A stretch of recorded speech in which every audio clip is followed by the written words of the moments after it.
Welcome to Politics Done Right. I am your host, Egberto Willies. This is the progressive program that will take the mystery out of politics. This is the program that will encourage you to make sure government becomes we the people. Whether you are liberal, conservative, or otherwise, you get to air your point of view. Remember, you can also send me a tweet to EGBERTOWILLIES.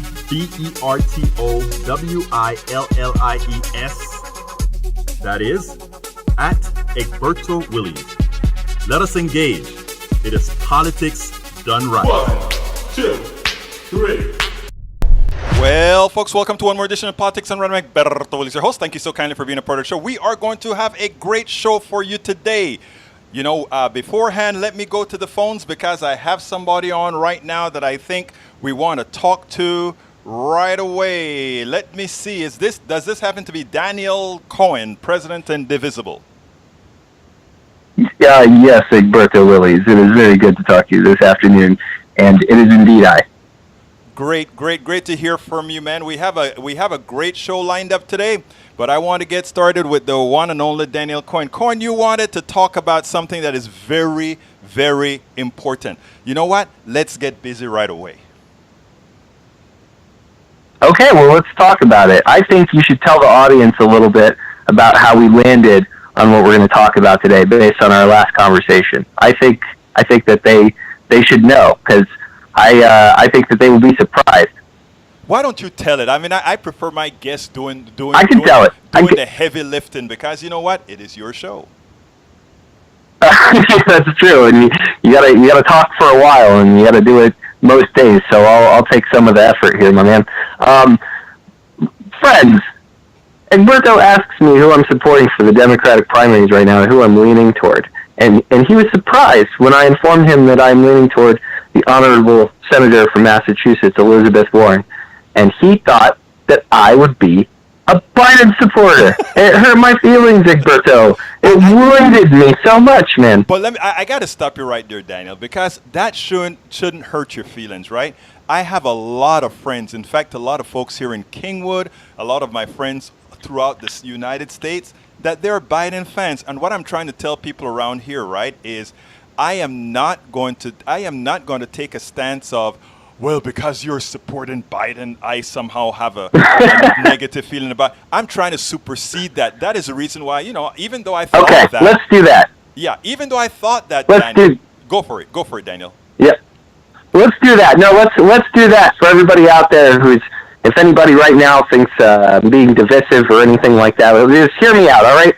It's not about you any more than anything else comes to anything related to the way that we think about the world. I don't go and go after Exxon engineers either, right, or anything like that. So if that's your jam, I'm not coming at you. What got me though was that I have a very I have a worldview that I like to try to support, and I try to find candidates that support that worldview. And there's obviously very stark contrast between the two candidates. And I think that the Honorable Senator Warren has a different grip on ideology and on policy that would more closely align with me, which I would call democratist, or an economic democracy. There you go. So I mean, in effect, what we're saying is, look, people come to their conclusions in a different manner, Daniel. And the thing that I'm trying to promote here, and you know what, I don't only do it with Democrats per se. I even do it with people on the other side, and not only Republicans, but pretty darn crazy people. What I try to do is tell folks, you know what, in a free country, what progressive mean is not, I don't like the word tolerance too much, is understanding that we all come from different points of view, and that we all have to coexist in one place, and as such, we have to find and ensure that we're doing that. And that's why I said, even though I never approached you and said, oh, well, Daniel, in as much as I see you doing all these great progressive things throughout the city, there was just something that I thought, well, maybe this man was a Biden guy. But it never, by you telling me you're not, changes absolutely nothing that I feel about you It changes nothing about the respect that I have for the work that you do in the community, not only in our Houston community, but in the surrounding communities. And that is where I hope we can get everybody to be. It doesn't matter who you support, as long as you're supporting a candidate that's going to be moving us forward, and that the best person, you fight as like hell for your candidate. Go ahead, Daniel. I totally agree with you on that. I think that second piece is really important because earlier today, there's a wonderful organizer. If people aren't following Young Dems and Bryan College Station, the organizing they're doing out there is incredible. They flipped over a JP seat. They're fighting a housing issue with City Council. And the lead of Young Dems, Stephanie, posted today about John Bell Edwards, who, as we all know, has now, signed new abortion restrictions, completely curtailed rights. Yeah, the Democratic governor of Louisiana has been, slashing and burning rights alongside all of these other states. And there's kind of two sides to this discussion, or, it seems like there are two sides. And one side appears to be, the people who say, well, what would you prefer, the Republican?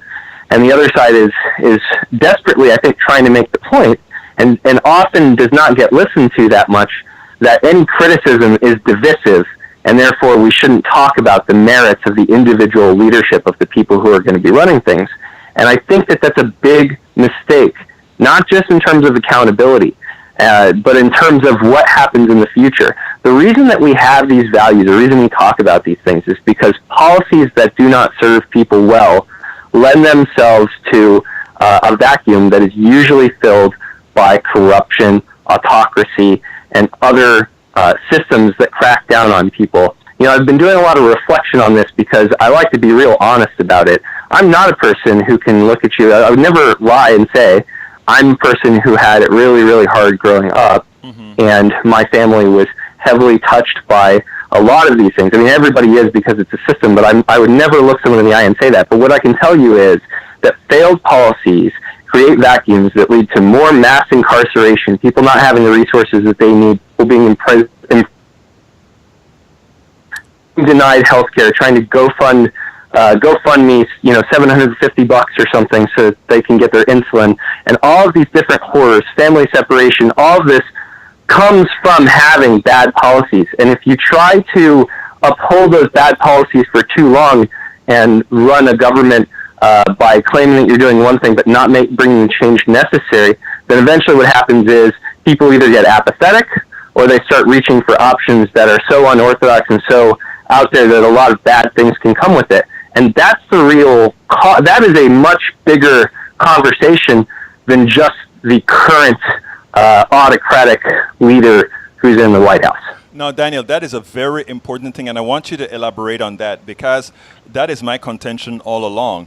By us not having held the Democratic Party to its progressive standards, to the standards that actually help people that include those in the Midwest, the delta that gave Donald Trump his win, the delta that Russia and others were able to convince with advertising that, hey, they don't care about you. Russia was able to go to black people around the place and say, they don't care about you. They were able to go to the working class, black and white in the Midwest and say, they don't care about you, because every time you bring up those issues, they say, wait a while. When we talk about the Latino issue, when we talk about when Barack Obama just became president and we said, well, I wonder why we couldn't, with a veto-proof Congress, in as much as we had other things to do, just get that one out of the way because we could have codified that into law. But we said, no, let's wait. And we constantly tell these aggrieved groups, wait, just stick with us, wait, and the waiting is almost always permanent. The same thing is occurring right now for Medicare for All. Wait, we're eventually incrementally going to get to you. Well, we incrementally did it with Obamacare, and we're incrementally dismantling it with a government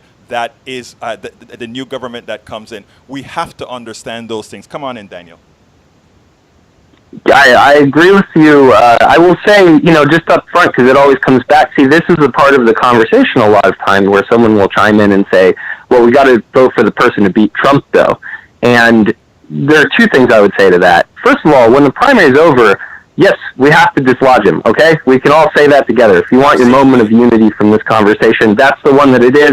Try to hit more doors than I'm going to hit, and then you can talk to me about whether or not I'm adding power and adding votes to the total, or if I'm being divisive or things like that. The other side of it is that people don't know exactly what viability is. It's very much a gut thing. It's very much about what works for them. Joe Biden doesn't inspire me. He inspires somebody else. Daniel, hold on. That something you just said is very important, and that is what we have to get into the brains of, in fact, mostly the older Democrats. Trump was not supposed to be viable. Barack Obama was not supposed to be viable. If you take a look at, if you read the tea leaves of all the things that were said before the election, they completely blew what viable was supposed to be. Continue, please, my friend. Well, yeah, and there's a whole cottage industry counting on us all believing that that's the way that things always operate. They're pundits and pollsters and everybody else, but in addition to that, I'm inspired by the Honorable Elizabeth Warren, who reminds me of my grandma Belle, who, if she had been born, a generation later, probably would be busting glass ceilings left and right with a sledgehammer. But that inspires me. Her thinking through problems and her having an economic philosophy that can really help people inspires me. So what's inspiring for one person may or may not be inspiring for another. But what I can tell you is, if we don't start solving the problems that lead to all this, if we don't start actually making a difference in the system, then we're not gonna get. I mean, eventually, this is all going to fall, because these old legacy institutions aren't working as well as they once were, and we have to be brave enough and daring enough and intelligent enough to reimagine the way that we do things while we do the hard work of getting rid of the Trump regime. We have to do both of those things. We don't have the luxury, unfortunately, of doing just one and still having a good future for the generations that come after us. There's a great movie. I told you to watch this. I'm telling everybody to watch this. A lot of people are talking about it right now. It's on Netflix, and it's called Knock Down the House. It covers 4 insurgent campaigns, all women across the United States. Wonderful stories for each of them. And AOC is in it, and she's the one who got through. And when you look at what was happening in that district, I still don't think everybody's quite got the lesson that AOC is putting out there and what she was really trying to say, which is there was this senior Democrat that was supposed to be one of the good Democrats who comes and takes all of these photo ops in a changing district, and his positions are very progressive on paper. But at the end of the day, what he went back to is a standard lobbying career that most people did, because he had his thumb on the scale in everything in the area, and he didn't let new ideas through, didn't let change happen, didn't let fresh blood come up, and the entire established order was behind him. And good Democrats, nice people, like, not that I have a problem with them, but good Democrats who like to take photo ops with these folks, I don't think take the time to also stand back and say, wait a second, is this really serving people's interests? Is this somebody who's going to bring up dark money and corruption and take on these issues and actually create accountability, or not? Because there's a Joe Crowley in every major American city. And these machines are all across the United States. And she took it on and she won, and now she's talking about things that didn't get airtime otherwise. Because he can be for Medicare for all, HR 676 all he wants, but if he's not willing to talk about where his money's coming from and how the corruption of all that and the influence of big money in politics, and how you can cover your tracks and how the people are not really being served well at the end of the day, then it's not as big a difference as it needs to be to keep people from getting hurt by a lot of the racist and classist institutions that have been baked into the U.S. policy order. That is absolutely, that is so true. And, I tell you what, Daniel, when AOC started her run, she came to Netroots 2017, and I interviewed her at Netroots 2017. And it's funny because we did a 5-minute interview, and we shook hands at the end, and I looked at her and I told her, I will be calling you the Congresswoman from, I think it's the 14th district of, I don't remember, I think that's what the district of New York. And, she was like, oh, thank you. And I'm like, oh, no, let me tell you. First of all, you could see in her character, in her works, she had the work ethic within the body politic, somewhat like you have, Daniel. So, we're going to run you sometime soon. But I'm proud to declare my candidacy for precinct chair of 272 in 2020 to organize my neighborhood think anybody listening should be organizing their own neighborhood, either through a party or through progressive orders. Remember, it's all on you. You can't exist only in that media environment. You got to get out there and make sure to knock doors and talk to people and try to make connections and put your mind to strategy, because we're counting on you. We're all counting on each other. Remember, no matter who your candidate is, it's about you and me. Brother, let me tell you something, okay? What you just said there, it's about you. It's about you engaging. You know, I do this media thing, but everywhere people know me as that walking mouth. Because if I hear a conversation in Kroger or in HEB and I hear some misinformation flowing between people, I nicely interrupt. Sometimes maybe some people would consider it rude. I consider it my duty. You go to your coffee shop and you hear something, you engage people. Being a part of the body politic doesn't mean always having to be at an organized rally. It just means being a part of what's happening and engaging and you know, when you know what's the best thing, Daniel? You hear somebody in a grocery store talking about the problem they're having with their health care. Can you believe the insurance company isn't doing XYZ? And you walk up to them nicely and said, you know, that's why I hate these insurance companies. They're actually rationing your health care, you know. I mean, and the person look at you and say, yeah, they shouldn't be doing that. And I'm like, but so you mean, is it Medicare for all that you got? And no, this is private health care. It's Kaiser. And it's like, oh, so they're doing the same thing that folks are saying. And that sometimes just in a conversation, I mean, having these types of conversation with people where it affects them immediately most, where it is bread and butter, that is where you have the most solid effect, because that person immediately sees policy as it relates directly to their well-being. So what you're saying, Daniel, is right. It is, you are going through your precinct, but you are more than your precinct. You are a Texan. You're a Houstonian. You're an American. And wherever you can make a difference, you do. Come on. I appreciate that. I feel the same way about you, Egberto. We need independent media, everybody. You got to make sure you subscribe and sign up to Politics Done Right, you know. Thanks. Hey, I appreciate that. We need it. Yeah, you know, folks, we got to do that for real. Yeah. Daniel, anything else you want to add to the discussion before we go to the second part of the program? There's two things. Keep up the solid work. Remember, public information, public education. It's important. Engage, educate, resist. And this time I'm going to do something that I don't normally do, but I'm going to go ahead and do it because, remember, there's a lot of people out there who are working really, really hard, and a lot of the organizations out there, they're smaller, more grassroots organizations, count on donations from people just like you. Brother, so I'm going to do it. Indivisible Houston has been engaging, educating, and resisting and holding politicians accountable for the last few years on a regular basis, week in, week out, whether it's the legislature or the city council or Harris County Commissioner's Court or the Harris County Department of Education, or if it's protests and making sure to push marches or whatever it is that we can do to bring attention to an issue and pressure politicians to change their positions. So if you feel that is a worthy cause, if you want to help out, if you got a few bucks, if you can reach into the bottom of your pocket and pull out a couple of crumpled bills and you feel like making a donation, it's indivisiblehouston.org, and just click the donate button. We have one-time, we have recurring, but if you're feeling it and if you're feeling like putting in some money, then 100% of it goes to things like server costs, water bottles in the streets, or somebody needs a space for a meeting. We're talking about the good old homeschool, grandma's meatloaf community organizing that actually makes a difference. We've been at this for a few years. We're 100% volunteer, but it always helps just to have a couple of bucks to put together so that we continue to engage, educate, and resist and bring those community meetings for the people of Houston and the entire Indivisible Houston community. So I appreciate you. Again, that's indivisiblehouston.org. You repeat that again so people know where to go? It is indivisiblehouston.org. Indivisible, like one nation indivisible, and Houston, like a wonderful city where Berto and I live. All one word, indivisiblehouston.org. Wonderful organization. Daniel is the president. Daniel works his butt off. Nisha Randall works her butt off.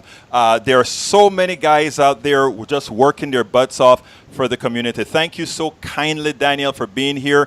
Thank you for what you're doing. Whether you support it, I know now that you're a Warren supporter, but if you were a Biden supporter, I would love you the same no matter, because, brother, you are working for the cause. Lots of love to you too, man. Good to talk to you. Have a good one. You take care, brother. Folks, that was Daniel Cohen, the president of Indivisible Houston. As he mentioned before, folks, you can actually go to indivisiblehouston.org to make a contribution.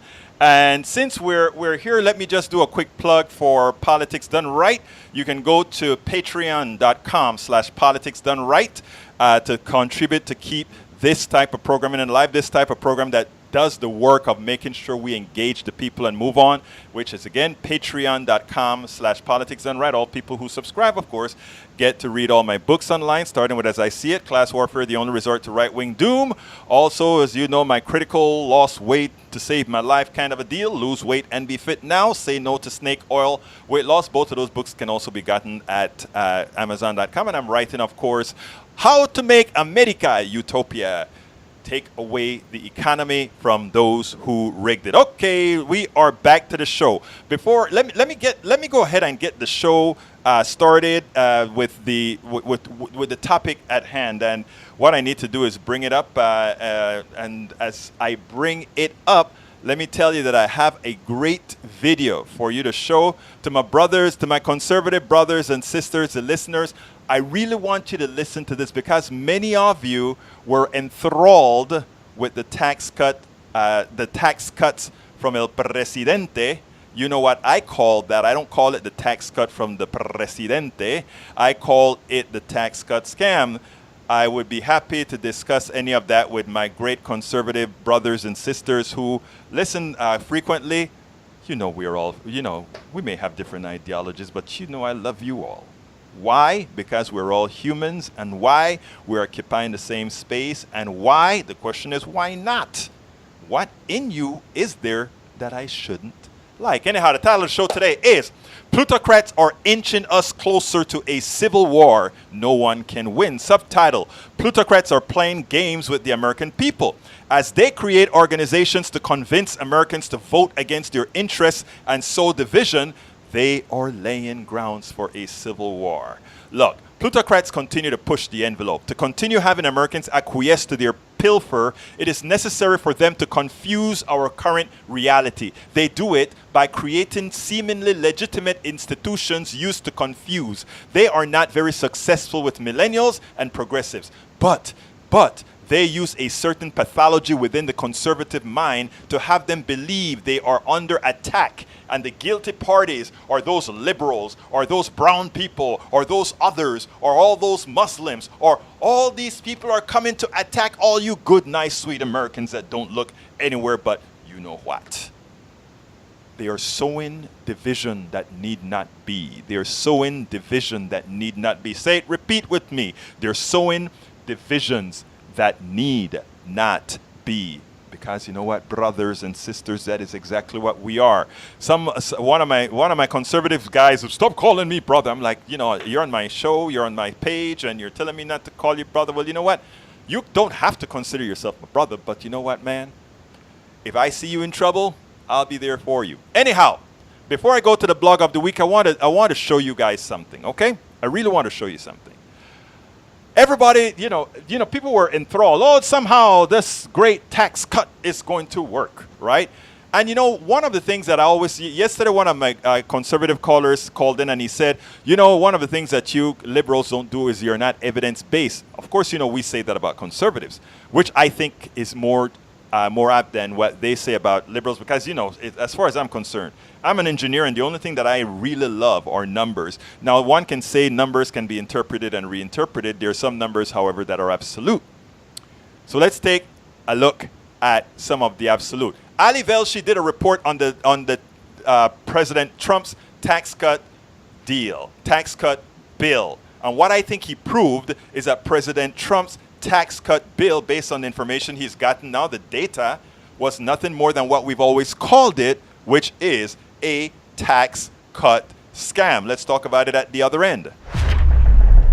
President Trump's tax cut came with a lot of promises, chiefly the promise of so much increased investment and growth from American businesses that the cuts would literally pay for themselves. Question is, has that happened? A new paper from the Congressional Research Service, which is the internal public policy research team for Congress, analyzed the effects of the Trump tax cuts. The study indicates that the cuts had a negligible effect on economic gains, a so-called feedback effect that increased GDP by 0.3%. Now, in order for the cuts to pay for themselves, gross domestic product, or GDP growth, would have to be 6.7% just to outdo the tax cuts alone. So why didn't the cuts result in greater economic growth as predicted? Well, from the report, much of the tax cut was directed at businesses and higher income individuals who are less likely to spend. A reminder, the promise of a $4,000 raise for every American household, well, that didn't materialize either. The CRS study used data from Americans for Tax Fairness, adding up all the bonuses that were given, $4.4 billion, and then divided that among the 157 million employed American. The total comes out to $28 per worker. Not exactly the boon for all Americans that was promised. Now, that is what we're talking about. That is the reality. That is the hard numbers. But you know what? We always knew that. We always knew that there's not a possibility that President Trump's tax cut scam could have worked, because it was just a scam, a transfer of wealth from the many to the few. That is why the few got a whole lot of money, and most of the many, while they may have gotten on average $28 for that tax cut, they lost a lot more because a lot of services had to be taken away. A lot of deductions had to be taken away from those, from the carpenter, from the plumber. A lot of deductions were taken away from other, you had higher deductibles for healthcare because a lot of those budgets weren't increased. Look, you were hoodwinked. Anybody who thought the tax cut would have helped the average American citizen would always know, or should have always known the truth, because these tax cuts have never, ever, the types of tax cut that they've done have never helped the average American citizen. It has always been to help out the wealthy, and their excuse is, well, we pay more of the taxes, so of course we get back more of it. You pay more of the taxes because you extract more from the United States of America. You depend on us serving you more from the American people. The army and everything that's protecting your assets around the world, you're asking all of us to pay for it. So therefore, it is time for you to pay your fair share. So don't ever fall for the crap that they tell you. When they tell you, oh, the reason why it is okay for the wealthy, the mega wealthy, to get the bulk of these tax cuts is because they pay more. Because they pay more. Folks, do not ever, and listen to me well, do not ever buy in to the crap. Because what it is, it's just that. They want you to believe that somehow they are worthy, you are not. That they somehow didn't get something undeserved. Let me tell you, it was a pilfer. The tax cut that went through was nothing more than a pilfer. But folks, do you know what time it is? And let's go with that. It's time for the weekly blog post.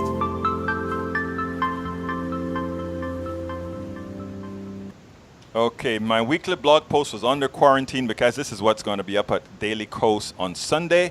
So I really can't have it on the website unless it's on behind a pay gate. Anyhow, here it is. How do we avert the inevitable plutocrat-driven civil war? A lot of people say, what are you talking about? Civil war? Civil war? Let me tell you, I talk to a lot of people. I talk to a lot of conservatives. Look, there are certain absolutes here that I'm seeing. And the other thing about people being very, very well armed and an unhinged president that have a tendency to tell people that somehow the people are unfairly against him, and when they talk about the invasion from the south, these guys are driving very close to having some people snap.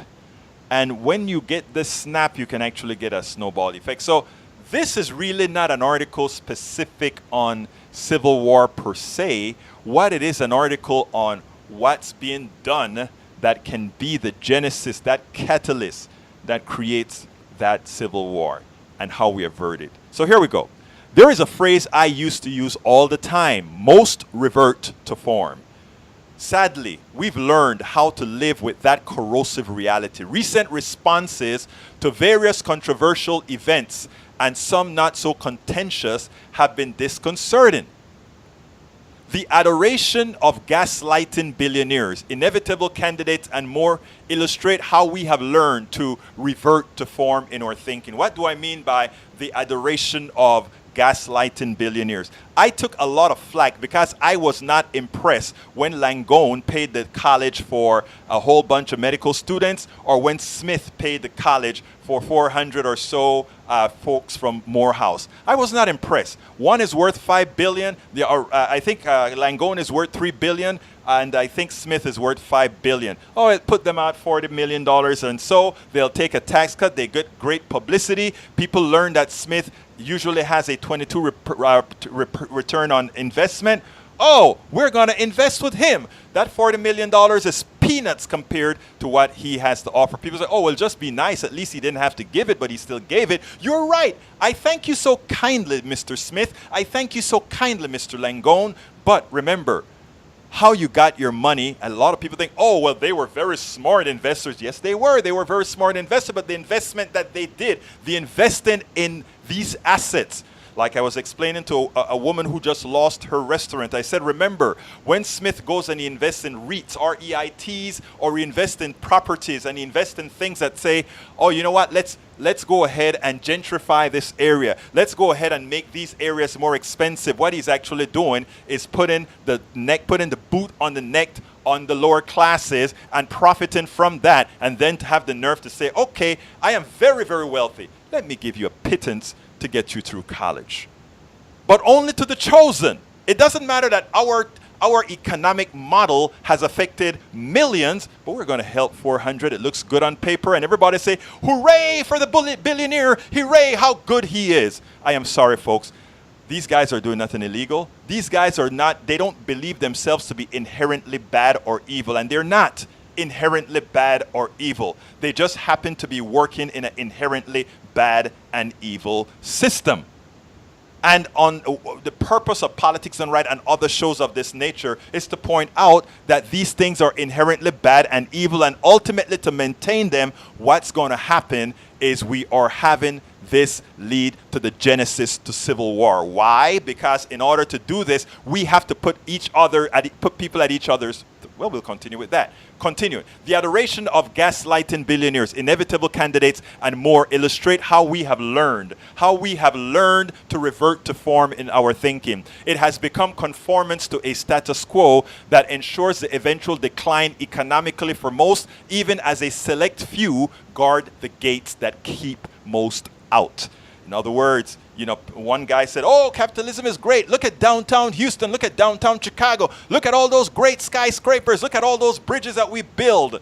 To which I ask, and how many of you who built it can live in it? And how many of you who built it can bear the fruit of it? You build that building, that huge skyscraper downtown, and you get paid once. That guy who had the capital to build that one building downtown continue to get capital and capital and capital on that one building as he charges rent, as he do all these things to turn that one building into capital. You got the work to build it, and you got paid all but once. Folks, it's an economic model that favors a few. We have been taught to think. We have been taught to think that it's okay. You ask yourself, why is it that the capital of that guy is worth more than your humanity? Why is it that the capital of that guy assures him capital for the rest of your life while you have to continuously work for yours? A different model maybe? Continuing. The puppeteers. The puppeteers are good. Their planning document, the one very few have heard about, let alone read, laid out the path. And man, is the Powell Manifesto working. You know, the memo within 1971 by future Supreme Court Justice Lewis Powell calling out corporate America. When extraction and free labor were needed from just a few to keep the economy going, a brutal form of slavery on the other, primarily Africans, was functional and at a minimal cost. But, the beast needs to be continually fed exponentially. This economy needs to keep growing. It grows, that investor, that guy who built that skyscraper, that guy who built all these things, they want the growth of their money to be at 7% or more. They need growth. They must grow. But the economy as a whole can't grow at more than 2 or 3%, which is all that we've been getting. 2 to 3%, if we're lucky every now and then you get 4%. So therefore, as they grow more than the size of the economy, that money has to come from somewhere based on our current economic model. It comes from where? It comes from you. You are the ones that are responsible for giving your money, your excess capital to them. That is why you cannot grow your wealth. That is why you cannot accumulate, because as soon as you accumulate something, they take it. They don't take it easily, though. They don't take it in a form that is easily ascertained to be they're stealing your money. What they do is even though insulin belongs to us all, insulin is in the public domain now. They can tell you, okay, every year instead of raising the price of insulin by the price of the amount of inflation, we will raise the price of insulin 20%, 30%. So now insulin is from a $10 a vial all the way up to $200 a vial. Oh my God, how did that happen? They have pricing power. They decide that if you can afford it, they'll take away all what you can afford, which prevents you from saving. It's all a racket. The economy is a racket. We don't have people talking about it that way, and the reason people don't talk about it that way is because it's not taught and it's not cool. You talk like me, they call you old damn socialist, and they scare you into saying I better conform. Well, Egberto Willies of Politics Done Right never conforms, my dear brothers and sisters. I'm here to inform. I'm here to educate. I'm here to tell you, brothers and sisters, let's do it. Let's do it right. Let's not only have it be politics done right. Let's have it be all through the internet that you're able to say, you know what? I heard about this. I understand what he's saying. And guess what? We need to tell the story so that these darn politicians, so that these darn plutocrats cannot continue to fool us, cannot continue to put us against each other, so that they can continue to pilfer us at will. No. When extraction and free labor were needed, when extraction and free labor were needed from just a few to keep the economy going, a brutal form of slavery on the other, primarily Africans, was functional at a minimal cost. But the beast needs to be continually fed. They need to grow. They need more monies in their pockets. It's never enough. That means the pool must increase. And guess what? Most of you were forced welcome now. You're forced welcome. They got to take it from you. So welcome into the club that's going to give all back to them. External chains and brutality would not work now with the majority. They can't go ahead and talk about enslaving all the people. They can't do that. After all, in the primordial stages of this economic system, the pecking order was clear. Slavery and the remnants thereof left the majority population with a semblance of having access to success. But what happens when you find out, I no longer have access to success. I no longer can make it. What happens when all those people in Appalachia, what happens when all those people in Michigan who could go ahead and work for the car company, who could go and work for the manufacturers, and they could have a good solid home, one person working and the kids could go to college, all things were great. Why? Because you always had a class in society that could be pilfered. You always had a class in society that could do more work could do more work than they were given worth for. That could do more work than they were given worth for. But remember, it's an extractive process. Remember, the growth is greater than the growth of the economy. The growth of the plutocracy is greater than growth of the economy. So after you've used all those other people, guess who is left to be used? You! And that's what the people in the Midwest notice now. Oh, we're being used now. They need cheaper and cheaper labor. They send it over to China. And that is how Trump helped win the Midwest. Because he goes ahead and he says, you see, yeah, those damn plutocrats are doing that. Now he's a crook. He's not going to save your job. He's not going to help you, but he knows what to tell you. And the Democrats didn't tell you that. They didn't come and say, oh, we are going to kill. They should have really said, yeah, NAFTA ain't no good. TPP ain't no good. The Colombia trade deal, the Panama trade deal, all of that is detrimental to both countries because it really favors whom? The plutocrat. So, going back. Guess what most of you are forced welcome to now? To provide to them.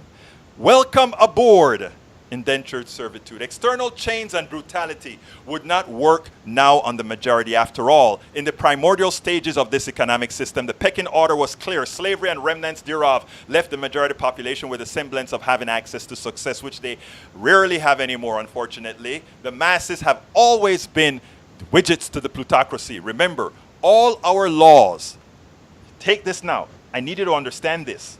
All our laws value capital over humanity. Repeat this and understand this. All our laws value capital over humanity. Whenever we talk about providing health care, how is that going to affect business? Whenever we talk about providing family leave, how is that going to affect business? Whenever we talk about how to provide care for children, how is that going to affect business? What is business? Capital. It's not, we don't, if you were in a humane economic system, what you would have said first, these are the things that we want, a humane society. We want all these humane things. Now we fit business around our values, but we fit our values around business. Think about that, my friends. They think, how are establishing good social policies going to affect business? And if somehow in the current business model, they make less profit for the few, we don't execute the social model. Is that evil or is that evil? I need you to really start understanding and changing your concept of that they've imposed on you. So, remember, all our laws value capital over humanity. I was on a panel with another businessman on a show. When I brought up social programs, the first thing he asked was how it affected business. Our ruling class never creates social policy and then adapt the business sector to it. Capital reigns supreme. Capital reigns supreme. The plutocracy will do whatever is necessary to maintain a particular order. Economist and Professor Dr. Richard Wolff tweeted a note that hit the nail on the head. Euro election shows that for capitalism to survive '08 crash and following as austerity, it will rely on right-wing nationalism to distract angry workers from the alternative anti-capitalist left. The compromised old political center is useless. Key question: what will the left do? What will the left do? Will it be a real left or will it be a Biden? Will it be a real left supporting policies that support people, or will it be a Biden? And Biden is not a bad guy. He's just a status quo guy. And status quo means your economic future is in dire straits. Status quo is equivalent to your economic future in dire straits. Right-wing nationalism in the United States is serving the same purpose. It could not have occurred without laying the groundwork. It required creating an alternate state of reality that enough would believe. The Powell Manifesto gave the directions for the plutocracy to infect every institution and aspect of our lives. And with that, it created a new form of indentured servitude. The brutality of slavery was no longer needed. Instead, the chains are now mental, and people absorb them at different ideological levels, from the extreme to the mild. So we no longer have to enslave people. We no longer have to tell you you're indentured servitude. We just have to play with your head. And that is what they do. They play with your head. They make you believe that other people are coming to take what's yours. They make you believe that the reason your economy is less than is because those other people are taking more out. Not telling you that it's them who are taking it all. It is them who are taking it all. The difficulty is keeping the different poles that comprise the masses balanced. They must be preoccupied with one another and not with that which is inflicting pain on them, that which is bleeding them, the plutocracy, the economic system that is there bleeding them. The plutocracy depends on the polarization, and so far they have been successful. Trump is not the genius of the plutocracy. He just magnified the hate at the appropriate time. He is but the puppet of the system which chooses its protagonists not only in America but throughout the world. How can likely the most corrupt president continue to hold on to near unanimous Republican Party support and maintain a Democratic establishment at bay? Could it be that until it is clear that an acceptable Democrat is on a glide path, he is kept whole? I want you to understand that I'm coming to your next phone call. I want you to understand this. This is important. A Democrat went on Morning Joe and he said, if one of those socialists get elected as the Democratic representative, meaning, and he was talking about either Bernie Sanders or Elizabeth Warren, and likely Kamala Harris now that she's taking a strong stance on social policies. Then he said he'd rather have Donald Trump back in power. And I found that ironic. I found it ironic that Joe, the Republican on the bench, the ex-Republican on the bench, had to calm this Democrat down. No, don't say that. You don't want that. But you see, you have to understand, the plutocracy has no party. The plutocracy just runs the parties. Remember that. The plutocracy has no party. You have a left rail and a right rail. And the plutocracy makes sure to fund the left rail and the right rail at equal or somehow in such a manner that we get a rightward left rail. So the rail, the track itself that's comprised of both rails, continue to move in the same direction, rightward. What we need, folks, is a damn derailment. The plutocracy does not seem to realize how profound the manufactured hate is between the poles, and they are well armed. A caller to my show, Politics Done Right, I hope he's on today, recently illustrated the level of seeded irrationality as he pointed out that Trump could not do any wrong. Trump could do no wrong, and that would worry them. A civil war? How close are we to a civil war? I think we're closer than many think. So how do we avert it? How do we avert it? Shows like Politics Done Right, I'm trying like hell to talk to all sides of people, to let them know that we are not the enemies of each other. The enemy is on top. How close are we to a civil war? Averting any form of a civil war requires breaking those mental chains. We must step out of our comfort zone. Many continue to revert to form even as they start to see the con because it is more comfortable mentally and to some economically as well. But the big picture down the road for most will be dire, no matter what side you're on, is dire. Those doing the kind of work we are doing, progressive activists, must stay the course and do the work of not allowing the forces we know are working to undermine to go unchallenged. It is existential. Never give up. The spears hurt less when you know ultimately you are doing the right thing. All systems that hurt their masses ultimately fail eventually. Folks, the telephone number is 646-716-5812. We had Daniel on, so we're starting a bit late, but come on in, my caller from 978. Come on in, caller. Hi, Egberto. Talk to me. Hi, I'm Robert Crawford. We follow each other on Twitter, Jurassic Park 59. Hey, talk to me, my brother. How you doing?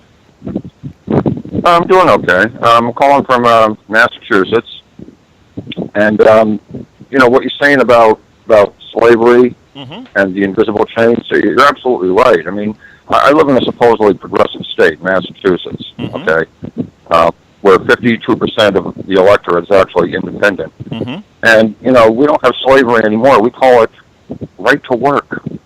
It's a Tell me wonderful about it. concept, Yes. right to work. And basically what it means is your employer can fire you for any reason or no reason whatsoever, and you have no way of appealing it. So, we have that going on in Massachusetts. And, when you talk about the plutocrats, basically trying to nudge us into a civil war, one thing you haven't mentioned is ALEC, Oh, the American Legislative Exchange Council. Absolutely. Now, I've been a blogger for going on 15 years on the progressive side. So I guess in internet years, it kind of makes me the I.F. Stone of the blogosphere. Okay, and I've been following ALEC for years now. And what they do is, you know very well as I do, but I mean, maybe in case your listeners don't, ALEC, the American Legislative Exchange Council, what they do is they write what they call model legislation that is then taken up by state governments and sometimes even the federal government. And of course, the people who are part of ALEC, they're all plutocrats. They're some of the richest men in the world, some of the richest corporations on the planet, and of course they write this model legislation that automatically benefits them. And more often than not, this nightmarish legislation that comes out of ALEC gets passed in state legislatures, on Capitol Hill. It's really part of it. It's part of the gaslighting. And we're fooled into thinking that our legislators are actually writing these laws. And it seems like these laws, when they pass them, like the bankruptcy bill from 2005, the Bankruptcy Consumer Protection Act of 2005, and really, it doesn't protect consumers at all. It just basically prevents consumers, regular people like you and me, from filing for bankruptcy. But it kept the loopholes open for corporations that want to file for Chapter 7, Chapter 11. It kept the loopholes open for corporations. People like you and me, we were basically barred from filing for bankruptcy if we needed to because of a medical emergency, whatever. Joe Biden, again, one of those people who voted for the bankruptcy bill. Absolutely. So don't. I want to enter one thing. There's a lady. Her name is Lisa Graves. She runs a site called I don't remember what organization she works for. Actually, she works for the Center for Media and Democracy, ALEC Exposed. That is. I'm glad you brought that up because it is essential that people go out there as well. Go to alexexposed.org. alexexposed.org from what our caller is talking about. And thank you very much for bringing that up. I always talk about my callers. We have great callers that are very well informed. Continue, my friend. Well, I'm glad that you brought up the Powell memo. In fact, it was really weird. I was listening to your podcast, I guess you call it, on Twitter, and I was just thinking of the Powell memo, and literally 10 seconds later you mentioned the Powell memo from 1971. Right. And this is how it really all started, when Lewis Powell basically said, why don't we just elect the richest people in the country and let them make the decisions on Capitol Hill? Now look at the makeup of Congress, okay? Over 50% of the people in Congress are multimillionaires. Okay, we got a man in the Oval Office who's supposedly a billionaire, or at least until the New York Times came out with his tax information between 85 and 94. But now we have a guy who in the Senate from Utah, a guy named Mitt Romney, worth $250 million. Look at Trump's cabinet; half of them are billionaires. Okay, because we've been trained to believe that people that are richer are automatically smarter than us. They know better than we do what should go on in this country and what should happen to us. Because the rich are so much smarter than we are, and that's just not true. No, I mean, look at the train wreck. I mean, look at this rolling dumpster fire that is the Trump administration. I refuse to even call him President Trump like you do. I can barely call him Mr. Trump. I hear you, because brother. the guy is just a fraud. I don't believe that this guy was ever really elected. You are so right. Let me tell you something, right? And this is what I'm trying to do with my program as well, my friend. And that is to break the aura that somehow billionaires are special people.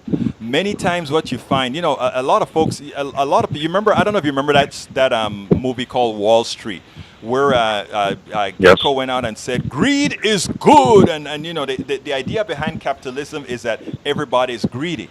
And I kind of remind folks, if everybody were greedy, these capitalists couldn't be capitalists, because the same thing that they're running after, everybody else would be running after. And since they're not the best at it, in other words, let's give some example. Bill Gates is not the best coder. He was a person that could go ahead and buy somebody else's code and resell it to resell it as a license to IBM. And I can go from billionaire to billionaire that show that they used the capital markets to become billionaires. They didn't use ingenuity, mental ingenuity, technical ingenuity, intellect to actually get it. They are within a system that they know how to use well. Are they intelligent for the system proper? Absolutely so. But most people, most engineers, doctors, lawyers, that's not what they're looking for. They're looking to do good. They're not greedy. They're looking to do good. Continue, my friend. Well, yeah, you're right about that. I mean, this so-called, right-wing meme of, American entrepreneurship and pulling yourself up with the bootstraps and rugged American individualism. It's really a fallacy. I mean, look at, like you just mentioned with Bill Gates. Bill Gates really didn't write his own code any more than Mark Zuckerberg created Facebook. He stole it from Harvard University's social network. Okay? You look at what Steve Jobs did. I mean, you look at Macintosh's operating system. It looks a lot like Bill Gates's, Windows. And a lot of these guys, they just stole these ideas, and like you just said, they made themselves billionaires for reasons and in ways other than, inventiveness and originality. Really, that video clip that you played, I think it was on MSNBC. MSNBC, right? Ali Velshi, yeah. Right, and the guy said that in order for the tax cuts to pay for themselves, the GDP would have to go up at 6.7%, and yet it's only raised the GDP by 0.3%. Okay, one of the biggest reasons why these tax cuts haven't trickled down to us is because of stock buybacks. Right. Instead of creating jobs, what they did was they took the money and they engaged in an orgy of stock buybacks. And guess what was the reason for that also? When you buy back the stock, the price of the stock goes up. When you sell the stock, you're selling the stock with capital. I mean, your profit becomes capital gains, and not as if you had gotten the money where you paid income tax on it. So, I mean, regular income tax, people don't get the thievery that's occurring here because they don't understand it. The average American citizen, and one of the things we are responsible for doing, you as a blogger, myself as a blogger and a radio host, is to really start telling people this stuff in a manner that they can understand, because what goes on right now is a glorified pilfer. I got to go right now. Is there something real quickly you want to add, my brother? Nothing except to say that I fully support your efforts in trying to educate people. I mean, a lot of the people that the Trump supporters are all for these tax cuts. They were briefly mollified by getting a few bucks extra here and there in their paychecks, and they got a couple of $100 extra bucks, at the beginning of 2018, and they all crowed victory. But they didn't realize the reason why they got so much more back week by week in their paychecks because the withholding was actually cut down. And, a couple of percentage but here's the other thing that they don't know. They're going to get that money back, and their health care and other properties or other fees are going to go up because they were cut. In order to pay for the welfare for the rich, they had to take that money out of things. So they're going to give that money right back to the government and to others. So the things that Trump said he wasn't going to cut, Social Security, Medicaid, Medicare, those are the three things that he's trying to cut in next year's budget. There you go. Hey, brother, thank you so kindly for calling. You have a wonderful day, okay? Yeah, you too, Alberto. Have a good day. Take care now. Bye-bye. All right, folks, we're coming to the close of the hour. Let me do a quick pitch real quickly. Please remember, support Politics Done Right. I ask you, we do a whole lot of work to ensure this information goes out. We also are going to be traveling to Philly for Netroots Nation. We're asking for your support there as well. Please go to patreon.com/politicsdoneright. Patreon.com/politicsdoneright. patreon.com/politicsdoneright. People who subscribe to Politics Done Right, of course, get access to all my books. You get, As I See It, Class Warfare, The Only Resort to Right-Wing Doom. You can read online. Likewise, you get How to Make America Utopia, Take Away the Economy from Those Who Rigged It, which I'm writing as we speak. And as chapters come out, it goes online. And guys, I had my health care scare when my blood pressure went from to 240 over 140. And I ended up over the last few years losing a lot of weight, doing some exercise. And I tell you in this book how I did it and kept it off. So folks, with mistakes and all, the real human book with mistake and all. I didn't try to make myself any stronger than anybody else. I had all my flaws, everything, in here as well. Lose weight and be fit now. Say no to snake oil salesmen. Folks, again, please go to patreon.com, patreon.com/politics done right.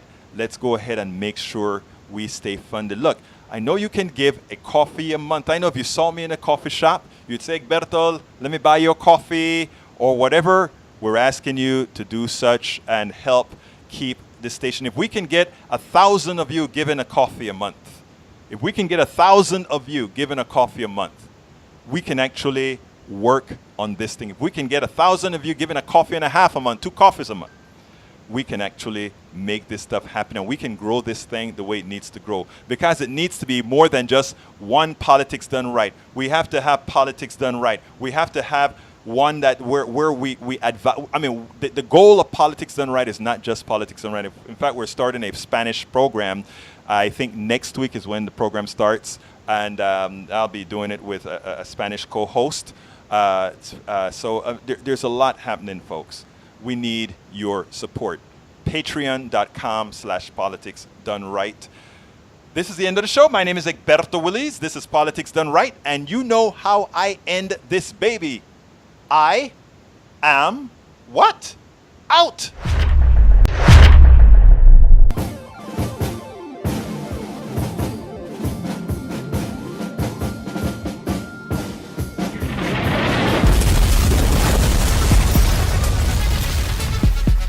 Welcome to Politics Done Right.